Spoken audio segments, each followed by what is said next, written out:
Morning students. पिछले video में हम बताए थे आप लोग को मैट्रिक्स का व्युत्क्रम यानी अवयव का व्युत्क्रम बताए थे। क्या बताए थे? अवयव का व्युत्क्रम मतलब प्रतिलोम बताए थे। उस पर एग्जाम्पल भी दिए थे ना, और क्वेश्चन भी बताए थे। देखिए आज हम लोग क्या पढ़ेंगे, आज की वीडियो में क्या पढ़ेंगे, अवयव के प्रतिलोम का गुण। क्या लिखे हैं? अवयव के प्रतिलोम का गुण। क्लियर है? अवयव के प्रतिलोम का गुण। पहला गुण क्या होता है? देखिए पहला गुण क्या लिखे हैं? माना कि ए कॉमा बी तथा सी समान कोटि के वर्ग अवयव इस प्रकार है। कैसे है? ए इंटू बी बराबर ए इंटू सी, ए इंटू बी बराबर ए इंटू सी। तो यहाँ पर b बराबर सी, यानी तो b बराबर क्या हो जाएगा? c, यानी कहने का सेंस ये हो गया b बराबर c कैसे हो गया? यहाँ पे ध्यान दीजिएगा, जैसे दिया हुआ है a इंटू बी बराबर a इंटू सी, यानी इस प्रकार का भी है। तो b बराबर c कब होगा? जब यहाँ से a कट जाएगा तब, यानी b बराबर c मिल जाएगा। मिल जाएगा कि नहीं मिल जाएगा? इस नियम को बोलते हैं कटान का नियम। कटान का नियम, इसको कौन सा नियम बोलते हैं? कटान का नियम बोलते हैं। यानी कहने का सेंस है दो अवयव को हम लोग आपस में कटा सकते हैं जब इस नियम को पालन करेगा तब। अब भाई दूसरा क्या कह रहा है? यदि determinant of A not equal to 0, यानी इसका कहने का मतलब क्या हो गया? ए एक व्युत्क्रमणीय अवयव है। कौन सा अवयव है? व्युत्क्रमणीय अवयव। तो ए के इनवर्स का इनवर्स किसके बराबर होगा? ए की, यानी किसी भी वर्ग अवयव का दो बार इनवर्स ज्ञात करेंगे तो जो कहते हैं वो वर्ग अवयव मिल जाएगा। दूसरा तीसरा क्या कर रहा है? कह रहा है ए डैश का इनवर्स, यानी कह रहा है पहले ए डैश निकालिए फिर इनवर्स निकालिए, चाहे इनवर्स निकालिए उसके बाद डैश निकालिए, दोनों का मान क्या होगा? बराबर। यानी ए डैश का इनवर्स बराबर ए इनवर्स का डैश। क्लियर हो गया? अब देखिए चौथा क्या कर रहा है? यदि ए एक व्युत्क्रमणीय समित अवयव है तो ए इनवर्स भी समित होता है। ए इनवर्स भी क्या होता है? समित होता है। यानी कहने का सेंस ये हो गया किसी भी समित अवयव का, किसी भी समित अवयव का इनवर्स भी क्या होता है? समित होता है। इनवर्स भी क्या होता है? समित होता है। किसी भी समित अवयव का इनवर्स क्या होता है? समित होता है। अब आइए पांचवा क्या करना? विषम कोटि के विषम समित अवयव अव्युत्क्रमणीय होता है। यानी विषम कोटि के विषम समित अवयव का इनवर्स नहीं निकलता है, यानी अव्युत्क्रमणीय होता है। क्लियर हो गया? अब देखिए छठा कर ए इंटू बी का इनवर्स बराबर B inverse into A inverse, यानी रिवर्सल अब बोलते हैं, यानी बाद वाला पहले पहले वाला बाद में। क्लियर हो गया? इस एग्जाम्पल को चौथा पांचवा को हम समझा दे रहे हैं। थोड़ा सा आप लोग को दिक्कत हो रही होगी, चौथा पांचवा को हम समझा रहे हैं आपको। देखिए चौथा पांचवा गुण को समझा रहे हैं, आप लोग ध्यान देंगे। यहाँ पे समझा रहे हैं चौथा गुण, एक एग्जाम्पल देकर समझा रहे हैं। चौथा गुण क्या कह रहा है? देखिए चौथा गुण क्या कह रहा है, ध्यान देंगे। चौथा कह रहा है ए एक व्युत्क्रमणीय समित अवयव है। यानी कौन सा अवयव है? समित अवयव। इसका इनवर्स भी क्या होता है? समित होता है। देखिए मान लेते हैं यहाँ ए समित अवयव आप लोग को लिखना बताए थे। छोटा सा एग्जाम्पल है, जितना छोटा एग्जाम्पल है उतना ही अच्छा समझ में आएगा।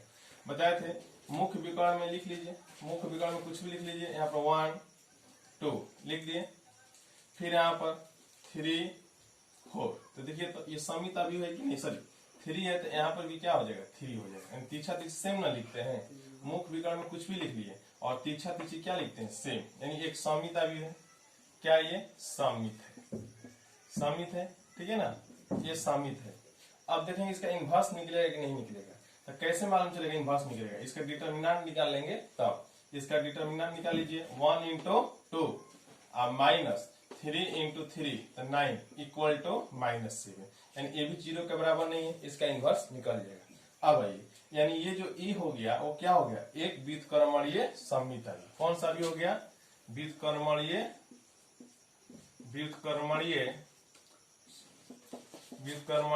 समित अवयव, व्युत्क्रमणीय समित अवयव हो गया। अब देखते हैं जो इसका इनवर्स निकालेंगे वो समित होगा कि नहीं। तो आते हैं यहाँ पर इनवर्स निकालने। तो कैसे इनवर्स निकालते हैं? तो पहले इसका सखंड निकालते हैं। क्या निकालते हैं? सखंड। व्युत्क्रम देखिए पहले क्या निकालेंगे? इसका सखंड। तो सखंड कैसे निकालते हैं? तिरछा तिरछी अवयव को चेंज कर देंगे। यहाँ पर 2 होगा, 1 होगा, फिर 3 3, यही ना होता है। इन दोनों का चिन्ह बदल जाता है। क्लियर हो गया? अब इसका क्या निकालेंगे, सखंडज। क्या निकालते हैं इसका, सखंडज।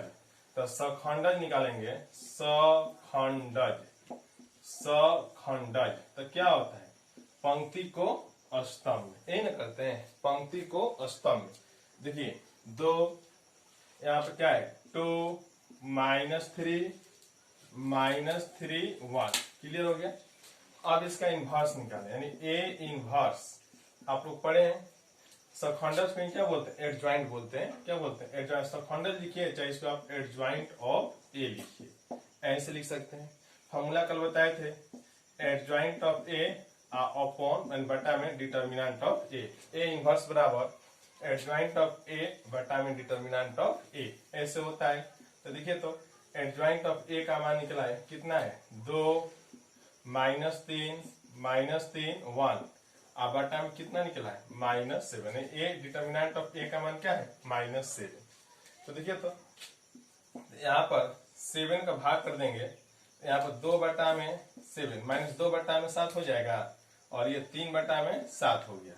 फिर यहाँ पर भी 3 बटा में 7, और यहाँ पर -1 बटा में 7, ऐसे हो गए, ऐसे। तो चलिए यहाँ पर ध्यान दीजिए, कितना हो गया। अब इसका देखिए, तो इसका हम लोग क्या निकाल रहे हैं, डैश निकाल रहे हैं, यानी डैश निकालेंगे, ए इनवर्स का डैश। तो डैश निकालिएगा, तो देखिए डैश निकाल लें, तो पंक्ति को स्तंभ में -2 बटा में 7 और 3 बटा में 7, फिर 3 बटा में 7 और -1 बटा में 7। देखिए ये ज्यों कहते हैं मिल गया कि नहीं मिल गया, किसके बराबर, ए इनवर्स के बराबर, यही ना हो गया। यानी ए इनवर्स का परिवर्त यानी क्या होता है, ज्यों कहते हैं ए इनवर्स मिल गया, इसका मतलब ये भी क्या है, सममित है। यानी ए इनवर्स भी क्या है, सममित आव्यूह है। कौन आव्यूह है, सममित आव्यूह। क्लियर हो गया, आप लोग समझ गए। यानी कहने का सेंस क्या है, किसी भी सममित आव्यूह का इनवर्स यानी प्रतिलोम सममित होता है। किसी भी सममित आव्यूह का प्रतिलोम क्या होता है, सममित होता है। ऑब्जेक्टिव में काम आता है, इसको याद रखिएगा, ठीक है। अब आइए यहाँ पर पांचवा गुण पर ध्यान देते हैं। फिर पर क्या कर रहा है, विषम कोटि के, ये सब ऑब्जेक्टिव में बहुत काम आता है।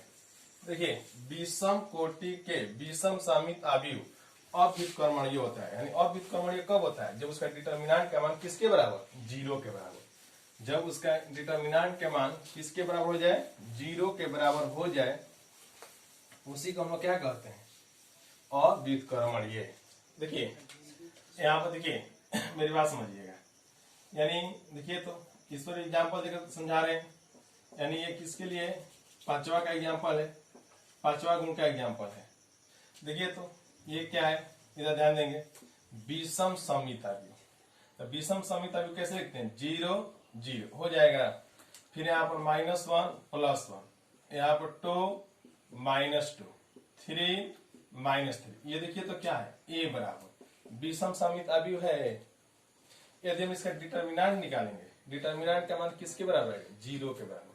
इसके डिटर्मिनेंट का मान किसके बराबर आएगा, 0 के बराबर। देखिए कैसे मालूम चला, अभी प्रॉपर्टी लिखवाए, देखिए ये 3/3 यानी 3 कोटि का है। तो 3 क्या है, विषम, क्या है, विषम। इसका मान किसके बराबर है, 0 के बराबर। यानी हम लोग डायरेक्ट इसका मान क्या कर देंगे, डिटर्मिनेंट ऑफ ए बराबर कितना आ जाए, 0। और प्रूव करके समझना है, यानी ऐसे समझना है, ऐसे निकाल कर देख सकते हैं आप लोग। यानी ऐसे डिटर्मिनेंट ऑफ ए का मान निकालना होगा, यहाँ पे 0 को बाहर करेंगे तो किसमें, पहला पंक्ति पहला स्तंभ, 0 3 -3 0, फिर -1, यहाँ से पहला पंक्ति दूसरा स्तंभ, -1 2 -3 0, फिर प्लस यहाँ से -2 बाहर होगा तो किसमें, पहला पंक्ति तीसरा स्तंभ, -1 2 0 3। अब सॉल्व करेंगे, यहाँ पर ये पूरा क्या होगा, 0, और फिर ये 0 और +6, यहाँ पर -2 0 सॉरी, यहाँ पर -3 और -0। तो हल करेंगे तो -6 + 6 कट कर कितना आ गया, 0। यानी कहने का सेंस है, देखिए ऑब्जेक्टिव में ट्रिक का काम करेगा, समझ रहे ना। बस विषम कोटि का विषम सममित आव्यूह रहेगा, उसका मान क्या होगा, 0। ठीक है, मान लीजिए क्वेश्चन दे रहे हैं, ऐसा पूछ दिया ऑब्जेक्टिव में ऐसा पूछ देगा, ठीक है। देखिए ऑब्जेक्टिव में पूछ दिया ये, तो देखिए यहाँ पर 0 0 0, यहाँ पर ए दे देगा, माइनस ए देगा, बी दे देगा, माइनस बी दे दिया, यहाँ पर माइनस बी, यहाँ पर माइनस सी, सी दे देगा, ठीक है। तो कहेगा इसका मान क्या होगा, ठीक है, मान क्या होगा। ऑब्जेक्टिव में आप जान रहे हैं 50 ऑब्जेक्टिव बनाना रहता है, ठीक है, 1 घंटा में। समझ रहे, एक यानी मान के चले 1 पॉइंट समथिंग मिनट एक क्वेश्चन का रहता है, तो इसको बनाना होगा ऑब्जेक्टिव में, ठीक है, यानी 0 है। तो कैसे बनाएंगे, देखिए अभी प्रॉपर्टी लिखवाएं। अब कितने बच्चे क्या करेंगे, इसको तोड़ेंगे, क्या करेंगे, तोड़कर ऐसे बनाएंगे। ऐसे बनाने में टाइम लगेगा कि नहीं लगेगा, ऐसे बनाने में टाइम लगेगा। डायरेक्ट हम देखेंगे ये क्या है, देखिए मुख्य विकर्ण के सभी अवयव क्या है, 0 है, और जो तीसरा सदस्य है वो क्या है, सेम है, बट उसका चिन्ह क्या है, अलग है। इसका मतलब क्या होगा, ये विषम सममित आव्यूह है। तो कितने कोटि का, बोलो ये कितने कोटि का, 3 कोटि का, 3 बाई 3 है ना, तो कितने कोटि का, 3 कोटि का। और 3 क्या है, विषम संख्या, इसका मान किसके बराबर है, 0 के बराबर। डायरेक्ट इसका मान क्या कर देंगे, 0 कर देंगे, समझ रहे ना। देखिए मान लीजिए ऐसा एक और दे रहे हैं, एक और ऐसा क्वेश्चन दे देगा। देखिए ऑब्जेक्टिव में एक और ऐसा क्वेश्चन दे देगा, इधर ध्यान देंगे, क्वेश्चन दे देगा यहाँ पर 0 1 0 0, यहाँ पर लिख लेते हैं 1, यहाँ पर -1 2, और फिर यहाँ पर -2, फिर यहाँ पर 3, यहाँ पर चलिए उतना बड़ा नहीं पूछता है, दूसरा लेते हैं। यहाँ पर 0 0 0 2 -2 3 -3 10 -10, इसका मान कहेगा। तो क्या होगा, ये भी देखिए तो विषम सममित आव्यूह है, कितने कोटि का, 3 कोटि का, 3 विषम संख्या है, इसका मान कितना आ जाएगा, 0 आ जाएगा। समझ गए। बाकी सब गुण है, जैसे एक्सरसाइज का क्वेश्चन बताएंगे सभी गुण प्रूफ होते चला जाएगा। मैंने कैसे होता है, सभी क्वेश्चन सभी गुण समझ में आ जाएगा, क्योंकि गुण पर ही एक्सरसाइज में क्वेश्चन दिया हुआ है। समझ रहे ना, गुण पर ही एक्सरसाइज में क्वेश्चन दिया हुआ है। ये आप लोग देखिए, कल जो हम वीडियो दिए थे उसमें सखंडज के गुण, और आज में क्या दिए हैं, आव्यूह के प्रतिलोम का गुण। ये इंपॉर्टेंट है, ऑब्जेक्टिव में आप लोग के श्योर है कि एक एक नए क्वेश्चन डालता है, इसलिए इस गुण को आप लोग याद रखिएगा, ठीक है।